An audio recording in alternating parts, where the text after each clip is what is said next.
আলহামদুলিল্লাহ নাহমাদুহু ওয়া নুসাল্লি আলা রাসূলিল কারীম আম্মা বা'দ।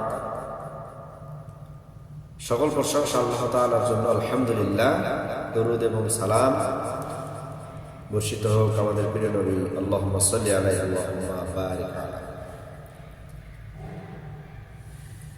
আপনাদের সম্মুখে আমি আবারও এমন একটি দোয়া আপনাদেরকে সম্মুখে আমি জানিয়ে দিতে চাই, পাঠ করতে চাই, যে দোয়াটি পাঠ করলে জান্নাত লাভ হবে, জাহান্নাম থেকে আশ্রয় চাওয়া যাবে, জাহান্নাম থেকে মুক্তি পাওয়া যাবে।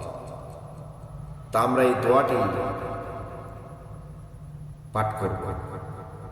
জান্নাত, অবশ্য সবাই আমরা জান্নাত চাই, সবারই আমাদের জান্নাতের প্রয়োজন।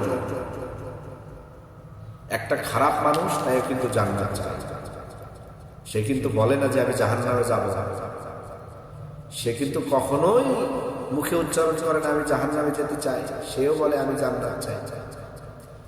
তো আমাদের জান্নাত কেমনে হবে? এই দোয়াগুলো পাঠ করতে হবে, আল্লাহর কাছে চাইতে হবে।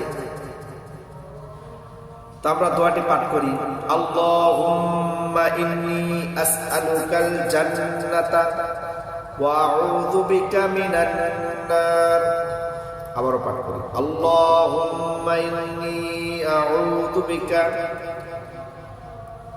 আল্লাহুম্মা ইন্নী আসআলুকাল জান্নাতা ওয়া আউযু বিকা মিনান নার। আল্লাহুম্মা ইন্নী আসআলুকাল জান্নাতা ওয়া আউযু বিকা মিনান নার।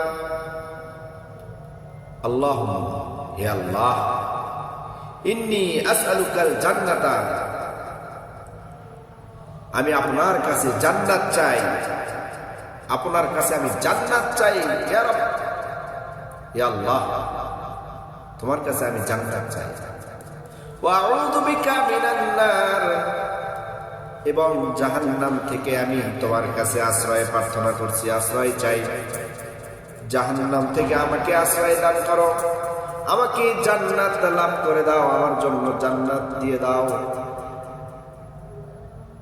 জান্নাত চাইতে হবে, জাহান্নাম থেকে আশ্রয় চাইতে হবে। এই দোয়া বেশি বেশি পাঠ করতে হবে। সহিহ আবু দাউদ 792 নম্বর হাদিস।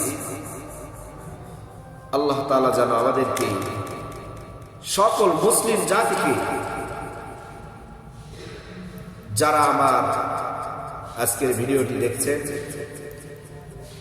অবশ্যই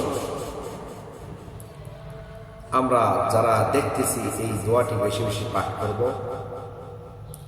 এর মাধ্যমে যেন আল্লাহর কাছে আমরা জান্নাত লাভ করতে পারি এবং জাহান্নাম থেকে মুক্তি লাভ করতে পারি, জাহান্নাম থেকে আশ্রয় পেতে পারি।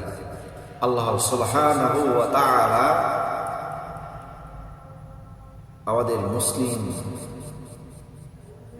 মুমিন ভাইদেরকে, সকলকে যেন আল্লাহ এই দোয়া বেশি বেশি পাঠ করে জান্নাত চাওয়ার এবং জাহান্নাম থেকে মুক্তি পাওয়ার তৌফিক দান করেন। আল্লাহুম্মা আমিন। ওয়া আখির দাওয়ানা আলহামদুলিল্লাহি রাব্বিল আলামিন। আসসালামু আলাইকুম।